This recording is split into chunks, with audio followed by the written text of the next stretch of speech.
On the cold, barren planet of Zorith, Queen Syra had once ruled with grace and power. She was the beloved wife of King Varro, a wise and noble ruler, and together they had led the Zorithian Empire to heights of prosperity and peace.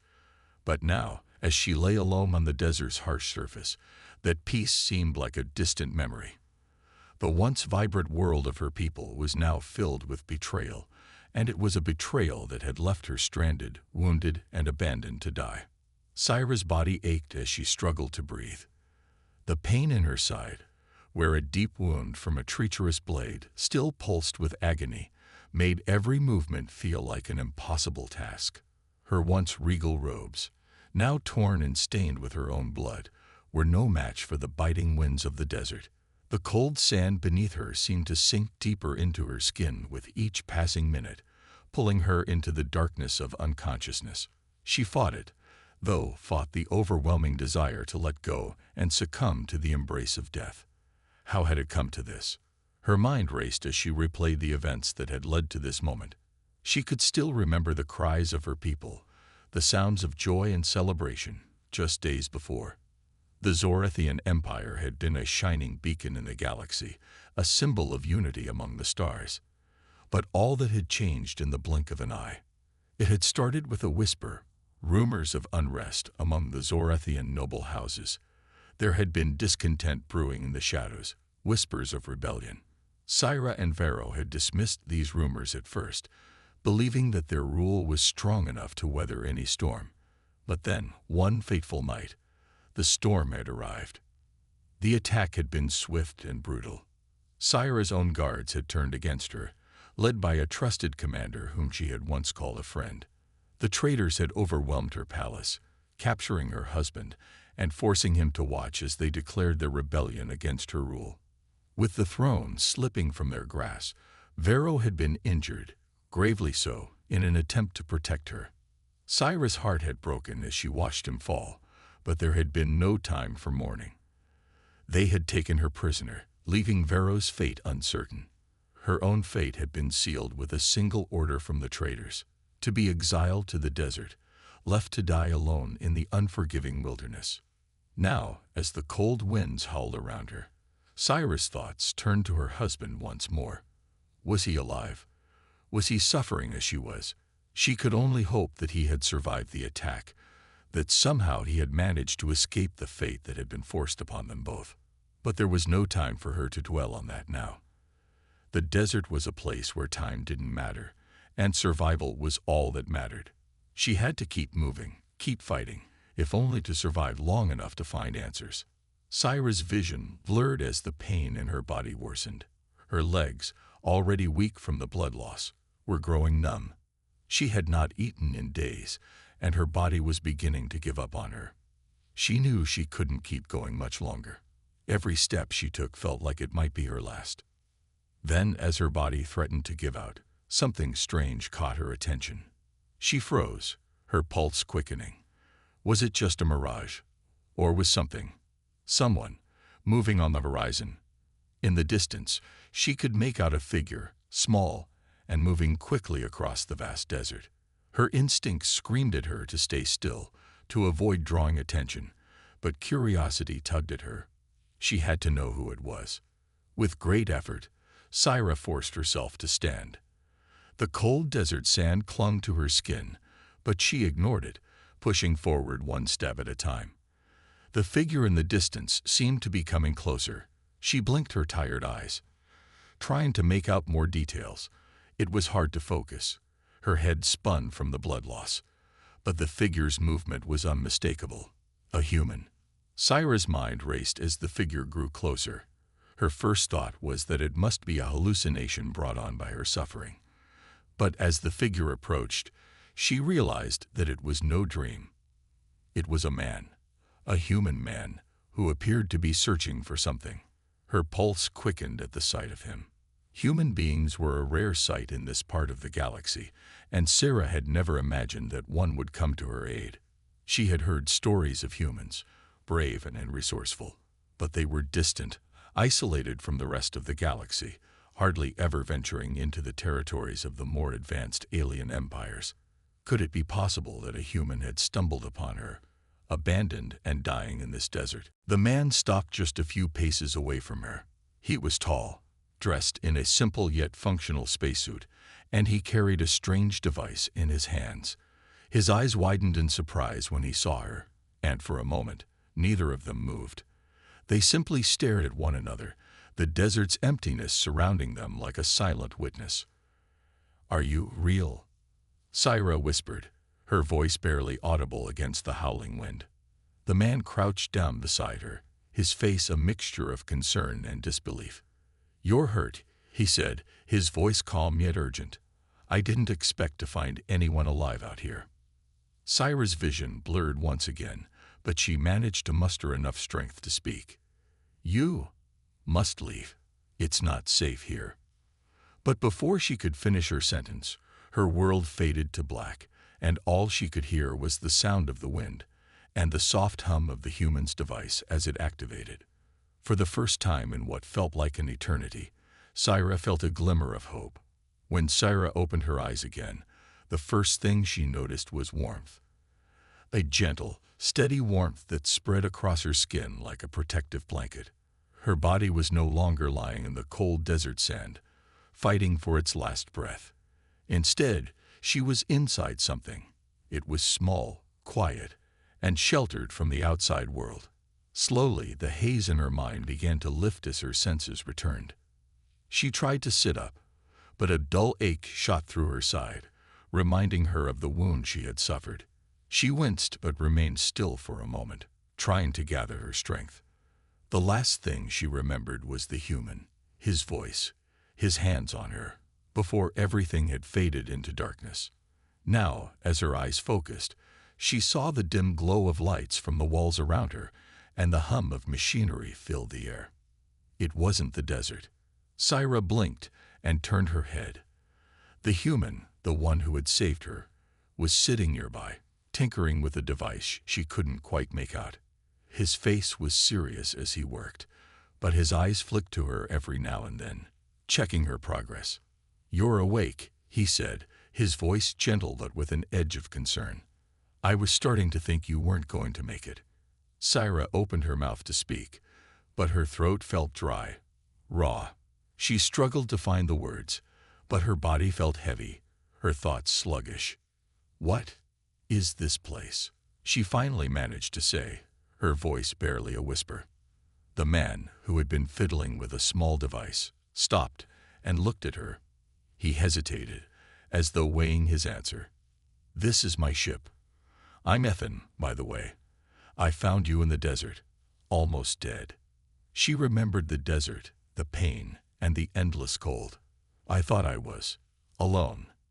"You were," Ethan said with a nod. "I wasn't sure if I could help you at first, but I'm glad I did." Sci-Fi glanced around, trying to take in her surroundings. The ship was small but well-equipped. There were various tools scattered across the room, and strange machines hummed quietly, their purpose unclear to her. She didn't know much about human technology, but it seemed to have done its job, at least for now. "Where are we?" she asked, still disoriented. Ethan shrugged, glancing at a screen on the wall. "Not sure. Somewhere near the edge of Zorathian space. I was just passing through when I found you. I've been trying to fix my ship so I can get back to the human colonies." Sci-Fi's mind raced. The human colonies. That meant Earth. Her people had always been so distant, so isolated. The thought of a human being so close to her was strange and almost unreal. For a long moment, there was silence between them. Ethan seemed to sense the unease in her and stood up, moving to a different part of the ship. He returned shortly with a small container of water. "You should drink. You've been unconscious for a while." Sci-Fi took the water gratefully, feeling the cool liquid soothe her dry throat. As she drank, she noticed the careful way Ethan observed her, as though trying to gauge her every movement. It made her feel strangely vulnerable. Once she finished, she handed the container back. "Thank you for saving me." Ethan nodded but didn't speak at first. His eyes were fixed on her, studying her face, as though trying to make sense of who she was. "You're lucky I found you. This planet's not the safest place. There are things out there, creatures that would have torn you apart if I hadn't intervened. Syra shuddered at the thought. What kind of creatures? Ethan hesitated, then sighed. Predators. Big ones. Fast. I've had to fight a few off myself while I was stuck here. I didn't know what I was getting into when I landed. This whole sector's crawling with danger. Syra frowned, her mind racing. If this planet was so dangerous, why had the rebels sent her here to die? Surely they knew the risks of the desert. Or perhaps they had been certain she wouldn't survive. Either way, she had underestimated the extent of the desert's peril. There's more out there than just predators, Ethan continued, his tone darkening. The desert itself is a trap. Sandstorms, extreme temperatures, unstable ground. It's a place meant to break you down, piece by piece. I'm surprised you lasted as long as you did. Syra's heart clenched. She had spent days in that barren wasteland, barely able to move, her strength draining away with every passing hour. Yet somehow she had survived. Barely. I don't know how I lasted, she murmured, looking down at her hands. I thought I was going to die there. Ethan's eyes softened. You're tougher than you think. She didn't reply, her thoughts turning inward. She had no memory of how she had fought to stay alive. But somehow, her body had kept going despite the overwhelming odds. Perhaps it was the will to survive, or perhaps it was something else. Something deeper, driving her forward when everything else told her to give up. Ethan seemed to sense the change in her mood. He gave her a small smile, then stood up and stretched. I'm going to check on the ship's engines. You rest for now. You're safe here. But Syra didn't feel entirely safe. She was alive, yes, but that didn't mean she was out of danger. She had no idea what the human was truly after, or what he might expect from her. As Ethan left the room, Syra sat in silence, her thoughts swirling. She had no idea what fate awaited her, or if she would ever see her people again. But she knew one thing. Her survival in this desert was not by chance. She had been given another chance, by a human. And somehow, she had a feeling this was just the beginning. Syra spent the next few days trying to understand her strange new surroundings. Ethan had been kind, patient even, but there was something about him that she couldn't quite figure out. He had saved her life, yet she couldn't help but wonder why. Humans, as far as she knew, were distant from the politics of the galaxy. They lived in isolation, far from the conflicts and power struggles of other species. So why had one of them come to her aid? Ethan's ship was basic but efficient. It was small, designed for travel through space, with just enough room for one person. There were simple living quarters in the back, and in the front, a cockpit filled with screens, buttons, and devices that Syra didn't recognize. The sound of the engine's hum was constant, a reminder that they were still traveling through the galaxy. Ethan had explained that he was attempting to repair the ship so he could get back to Earth, but there was a certain uncertainty in his words, as though he wasn't entirely sure how to proceed. Despite her injuries, Syra couldn't sit idle for long. She began to move around the small interior of the ship, testing her limits, pushing herself just enough to regain some strength. She knew she had to be ready, in case she needed to act quickly. After all, she was an exiled queen, and there was no telling how long her enemies might hunt her. One evening, after Ethan had spent hours working on the ship's engine, Syra approached him. He was hunched over a panel, his hands deep in the machinery, muttering to himself. "Is there any way I can help?" she asked, trying to keep the uncertainty out of her voice. Ethan looked up, surprised by her offer. For a moment, he seemed unsure. "I don't know," he replied slowly. "The systems here are a bit different from anything you've probably seen. But if you want to help, you can keep an eye on things while I finish up." Syra nodded, trying to hide her frustration. She wasn't used to being helpless. Back on Zorith, she had been a queen, a leader. Now she was stuck on a foreign ship with a human who seemed to know far more about her situation than she did. And yet, something about his quiet confidence was oddly reassuring. As the days passed, she started to notice something strange about Ethan. He didn't seem like the kind of person who would get involved in the affairs of alien empires.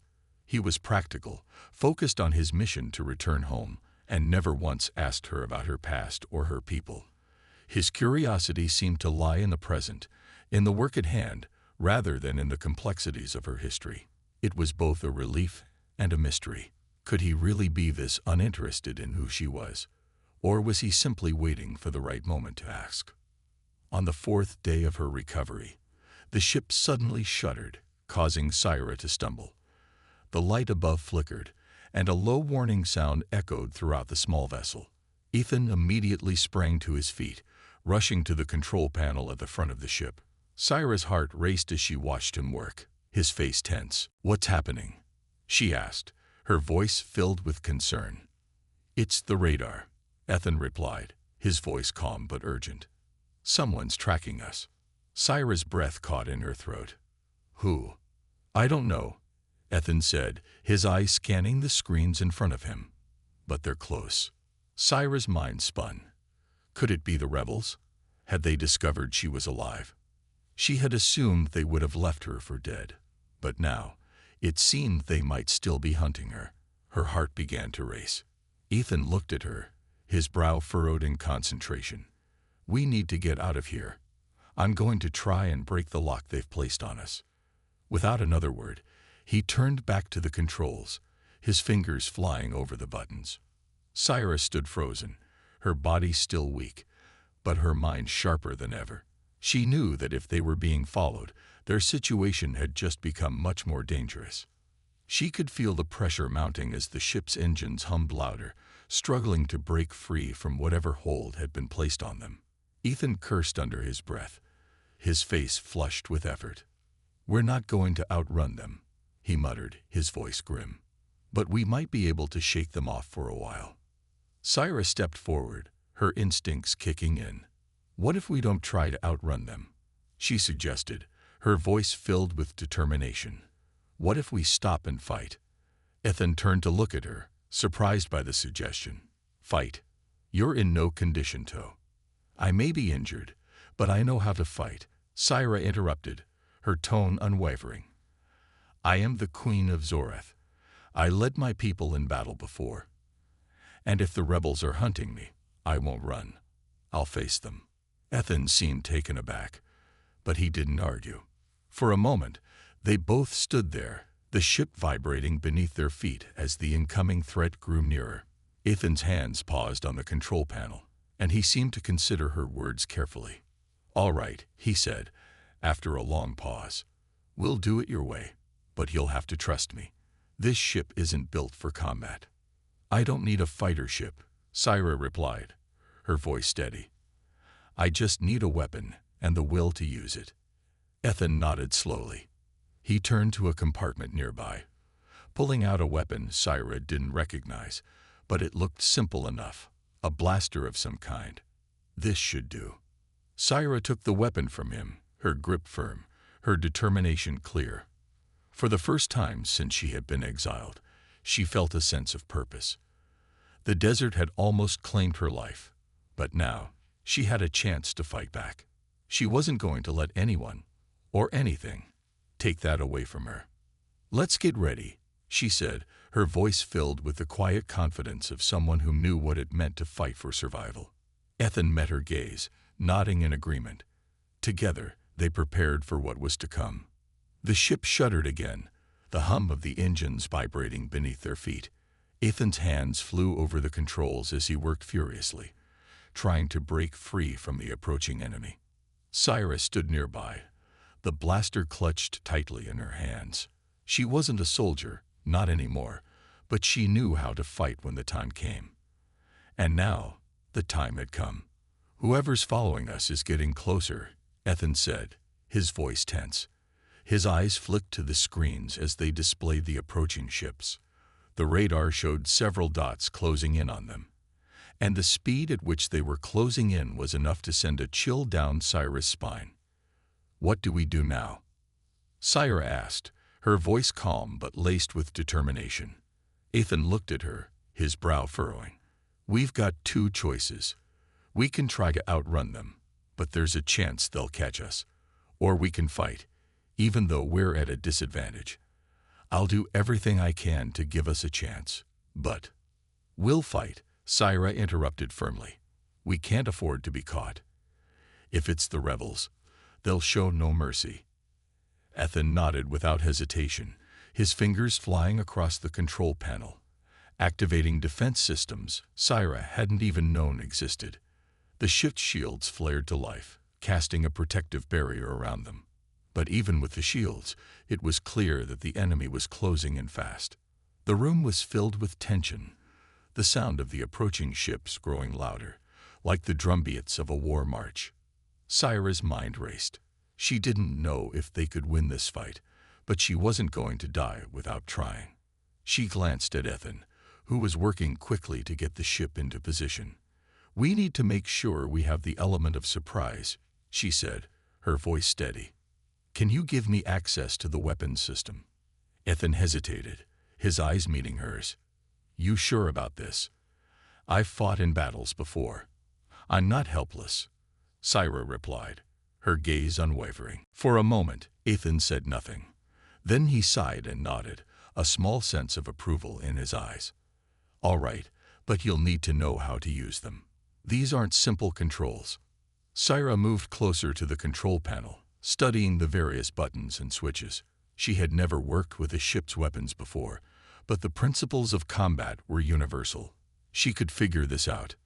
Ethan briefly explained the basic functions of the weapons. There were blasters, energy shields, and a few tricks they could use to disrupt the enemy's systems.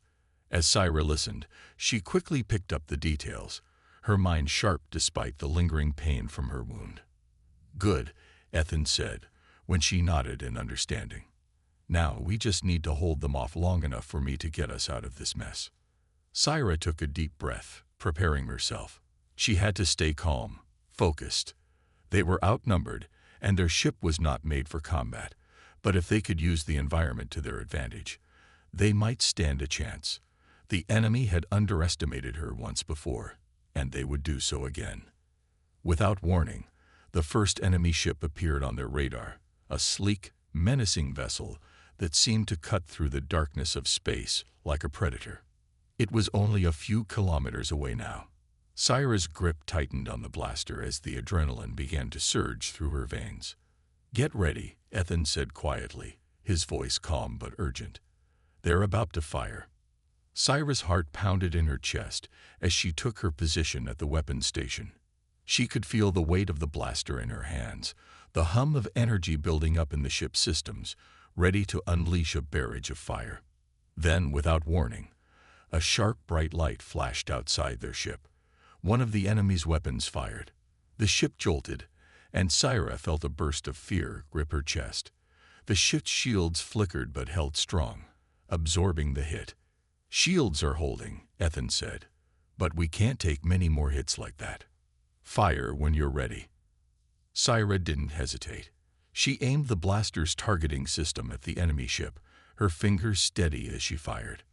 The shot hit its mark, a bright burst of energy striking the enemy ship's outer hull. The ship veered slightly, its trajectory thrown off for a moment. Ethan grinned, his confidence rising. "Nice shot. Keep it up." Syra felt a rush of pride, but there was no time to celebrate. The enemy was not backing off. More shots came flying toward them, the lights flashing and the ship shaking with each impact. The shields flickered again, and Syra gritted her teeth, focusing on her task. She fired again, hitting the same enemy ship. This time, the vessel's shields sparked and flickered, weakening. A sense of urgency crept into her. They needed to take out the enemy's shields completely to have a chance at winning this fight. Ethan's voice cut through her thoughts. "I've got an idea," he said, typing rapidly into the control panel. "I can send an energy pulse to mess with their systems. It'll knock out their shields for a few seconds, but it's a risk." "Do it," Syra said without hesitation. "We need that advantage." Ethan pressed a final button, and the ship shuddered as the pulse was sent out. The enemy ships reacted almost immediately, their shields dropping momentarily. It was their chance. Sci-Fi fired again, this time hitting the weak point in the enemy shields. The ship's energy core flashed bright blue as it struggled to contain the blast. It was enough. The ship veered off course, its weapon systems disabled. "Got one," Sci-Fi shouted, a surge of triumph flooding her. But there were still more ships. Sci-Fi could see the other enemy vessels closing in, their weapons charging. They couldn't let their guard down now. "We've got to keep going," Ethan said, his voice filled with determination. "We're almost there. Just a little longer." Sci-Fi nodded, her resolve hardening. She wasn't going to let this be the end. Not today. She would fight until the very last breath. The battle was far from over. The ship trembled as more enemy ships closed in, their weapons flashing like lightning in the dark void of space. The first enemy ship was down, but there were still 3 more remaining. Each ship had a sleek design, built for speed and combat. They were closing in fast, and their weapons were charging. Ethan gripped the control panel tightly, his focus intense. The hum of the ship's engine and the constant vibrations filled the small cockpit. "We can't take many more hits like that," he said, his voice low and urgent. "The shields are starting to weaken." Sci-Fi stood at the weapons station, her grip tight on the blaster, her fingers ready to fire. She could feel the adrenaline coursing through her veins, each breath sharp and steady.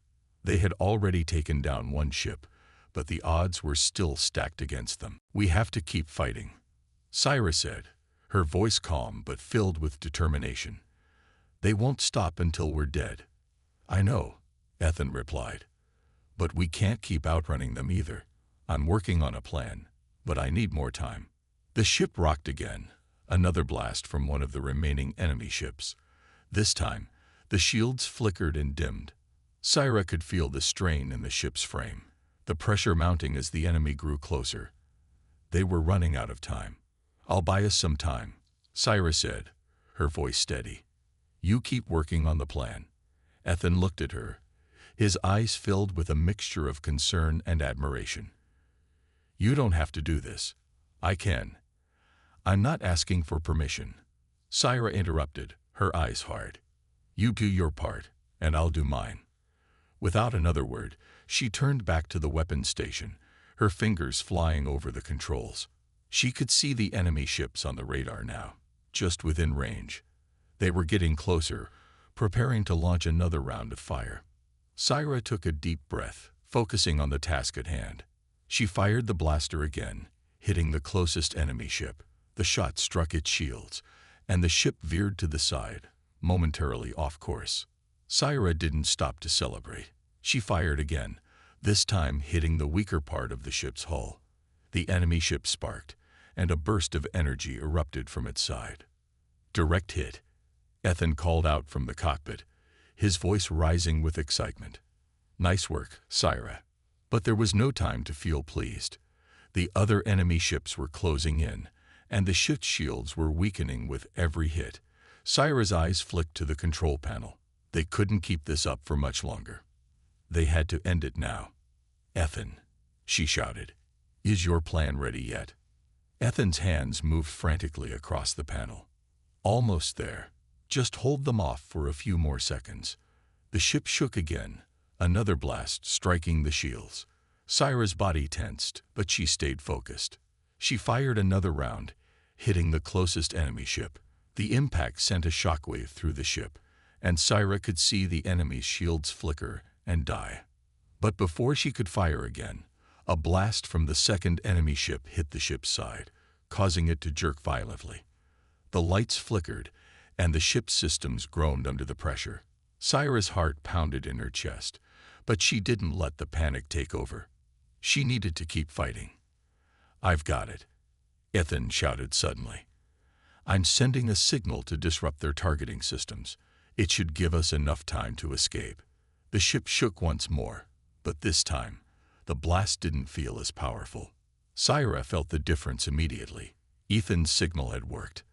The enemy ships began to veer off course, their targeting systems failing. "We've got a window," Ethan said, his voice filled with urgency. "We need to go now, before they recover." Syra didn't need any more encouragement. She grabbed the blaster, aimed at the remaining enemy ship, and fired. The shot hit the enemy vessel's engine, causing it to falter for just a moment. It was enough. "Go!" Syra yelled, her voice sharp. "Now!" Ethan quickly punched in a series of commands, and the ship surged forward, breaking away from the enemy. The ship's engines roared to life, pushing them into a sharp turn as they zoomed away.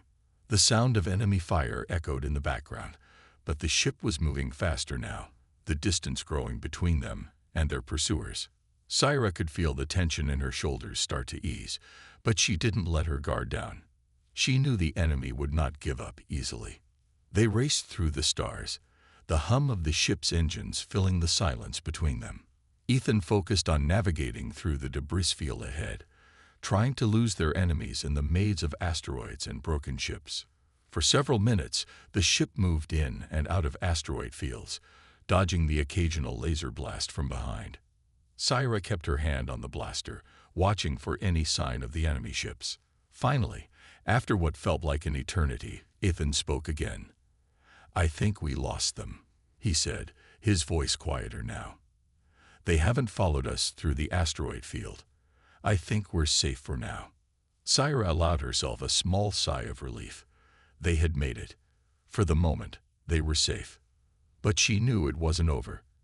The rebels wouldn't stop chasing her, and whoever had sent the enemy ships would find another way to reach her. She turned to Ethan, her eyes filled with a mixture of gratitude and determination. "Thank you for everything." Ethan nodded, wiping sweat from his forehead. "We're not out of danger yet, but we've got a chance now." Syra looked out at the stars ahead of them. She wasn't sure what the future held, but one thing was clear: she wasn't done fighting. Not yet. The stars outside the ship stretched out into endless points of light, twinkling as if mocking the quiet that had settled between Syra and Ethan. The danger had passed for now, but the air inside the ship was thick with the weight of what had just happened. They had fought back and survived, but neither of them knew how long their luck would last. Syra sat quietly in the corner of the ship, the blaster resting in her lap. She felt exhausted, her body sore from the battle and her injuries, but her mind wouldn't let her rest. The thought of the rebels chasing her, relentless and unyielding, filled her thoughts. They would not stop. They couldn't. Ethan was at the controls, his hands moving calmly over the ship's systems, navigating them through the deep space they were now in. The ship's hum was steady, and for a moment, Syra allowed herself to close her eyes and listen to it, trying to relax. But it didn't last long. "Where are we headed?" she asked, breaking the silence. Her voice was soft, but there was no mistaking the tension in it.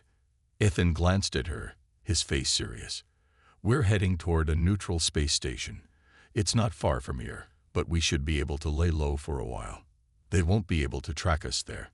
It's off the radar of most major factions." Syra nodded, though she wasn't entirely convinced. Neutral space stations had their risks too. They were full of all kinds of people, some trustworthy, others less so. She had learned that long ago, back when she was still part of the royal court. But for now, it was their best chance to regroup and figure out their next move. "We don't have much time," she said. "How long until we get there?" Ethan looked at the navigation screen. "A few hours. We'll be fine." Syra didn't respond right away. She knew that being on the run had a way of making everything feel urgent. Time seemed to move differently when you were constantly looking over your shoulder. She stood up, walking over to the small window that looked out into space. The stars were beautiful, but she couldn't shake the feeling of being trapped, surrounded on all sides by enemies she couldn't escape. She turned back to Ethan. "I don't know how long I can keep running from them," she said, her voice quieter now. "There's always someone looking for me. My enemies won't give up, and I can't hide forever." Ethan was silent for a moment, his hand still on the controls. "You don't have to run alone," he said finally. "You've got me, and if you need to, I'll help you fight them. We'll figure something out." Syra was taken aback by his words. She hadn't expected him to offer such a thing. A human, someone so far removed from her own world, offering to stand beside her in her battle. It was unexpected. "I appreciate that," she said, her voice softer now. "But I don't want to drag you into this. It's not your fight. You don't even know who I am." "I don't need to know who you are to help," Ethan replied, his voice calm but steady. "I don't know why I helped you in the first place. Maybe it was just the right thing to do. Or maybe I'm just a little crazy." He let out a small laugh, but it didn't mask the seriousness in his eyes. "But I'm in this now, Syra. I've got your back, whether you want me to or not." Syra stared at him, her mind racing. She didn't know what to make of his words, or what his true motives were, but for the first time since she had left Zoreth, she felt something other than fear. Maybe it was the feeling of having someone on her side, or perhaps it was the realization that she wasn't entirely alone in this fight. She looked out the window again, the stars seeming just a little less distant now. "You don't know what you're getting yourself into," she warned him, her voice firm. "My enemies are powerful. They'll stop at nothing to see me destroyed." Ethan didn't flinch. He just nodded, his expression unreadable. "I'm still in this. I didn't sign up for this kind of adventure, but I'm here now. So what's the plan?" Syra took a deep breath, feeling the weight of her decisions settle on her shoulders. The truth was, she didn't have a clear plan. She had been running on instinct since she had escaped Zoreth, and now, with Ethan by her side, the future felt uncertain. But there was one thing she knew for sure. She couldn't keep running forever. "We get to the station," she said, her voice steady. "We find a place to lay low. Then we figure out who's still hunting me and how to stop them. We need information, and we need allies." Ethan nodded. "Sounds good. We can take it one step at a time." The ship drifted through the vast emptiness of space, the quiet hum of the engines keeping them company as they made their way to the neutral station. Hours passed, and the station finally came into view. An enormous structure in the distance, surrounded by several smaller ships and floating debris. As they approached, Syra could see the mixture of ships docked there, some large, others small, from various parts of the galaxy. This was a place where anyone could disappear. Ethan expertly guided the ship into a quiet corner of the station, avoiding the more crowded docking bays. Once they were safely inside, the air felt strangely lighter, though the danger wasn't over. Syra glanced at Ethan, her thoughts swirling. "All right," she said, her voice steady. "Let's get ready. We don't know who we can trust here." Ethan turned to her, a small smile on his face. "I'll follow your lead, Syra." For the first time in a long while, Syra allowed herself to hope, just a little. She wasn't alone in this anymore. And maybe, just maybe, she could fight her way back. The hum of the ship's engines died down as Ethan powered it off, the quiet of the neutral station outside filling the cockpit. Syra's gaze shifted between the screens, her mind sharp and focused. They had made it to the station, but now came the harder part, finding answers. And in this place, nothing was ever as simple as it seemed. They had docked in one of the quieter sections, away from the crowded main hangars. It wasn't the safest place, but it was out of sight for the moment. Syra could feel the weight of uncertainty pressing down on her shoulders. She didn't know what they would find here. Friends, enemies, or a mixture of both. But she had no other choice but to take the risk. "We need to move quickly," Syra said, her voice steady, though the tension in her eyes was undeniable. "Let's go." Ethan nodded and reached for his blaster, which was secured in the small compartment next to his seat. He glanced at Syra, waiting for her to lead. This wasn't his fight, but he had made it clear that he was in it now. She wasn't sure what kept him by her side. Was it pity, or something deeper? But whatever the reason, she was thankful for it. She wasn't alone anymore. Together, they left the cockpit and moved toward the hatch. Syra's steps were swift, her senses alert. She could feel the vibrations of the station beneath her boots, the faint hum of various ships coming and going in the docking area. The door slid open with a soft hiss, and they stepped out into the dimly lit corridor of the station. The walls were metal, scratched and worn from years of use. It was a place that had seen a lot of people come and go, and a place where secrets were often traded as freely as credits. Syra glanced around, assessing their surroundings. The hallway ahead was empty, but she knew better than to assume that would last. The station was full of mercenaries, traders, and people who had no loyalty to anything but themselves. Trusting anyone here could be dangerous. "Where do we start?" Ethan asked, breaking the silence. Syra hesitated, her eyes scanning the area. "We need to find someone who knows what's happening. Someone who can help us. I've been here before, but it's been a long time. Things may have changed." She led them down the corridor, past several closed doors and signs in various languages that were mostly unreadable to her. They passed a few people, most of them looking like they had no interest in who they were. Some gave them curious glances, others ignored them completely. Syra's heart pounded in her chest. Every step felt heavier than the last.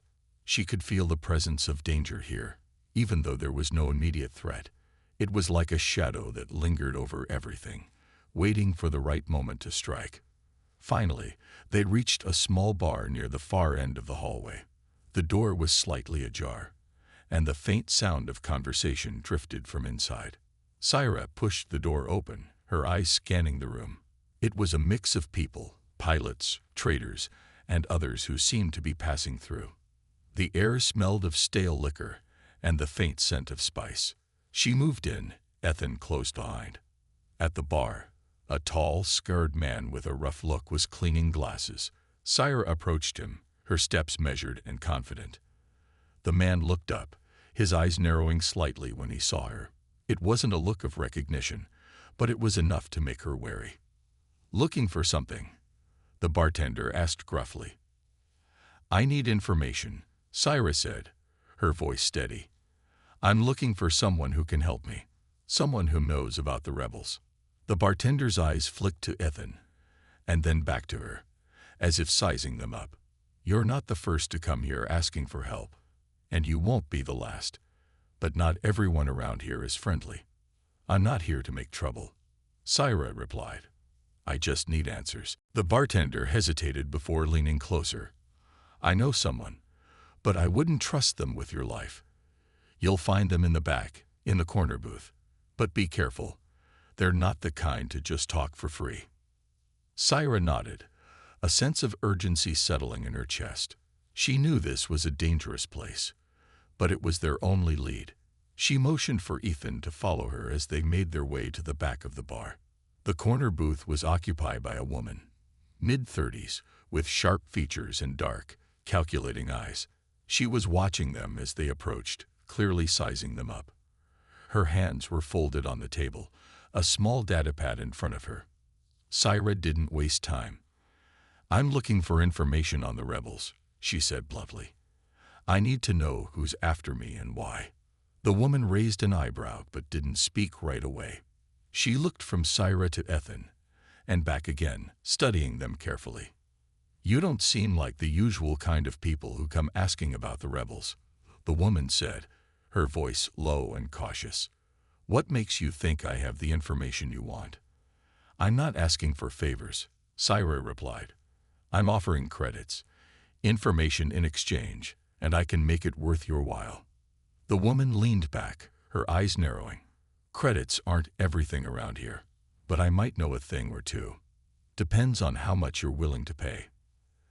Ethan stepped forward, his voice firm. "We don't have all day. Either you help us, or we walk." For a moment, there was a tense silence.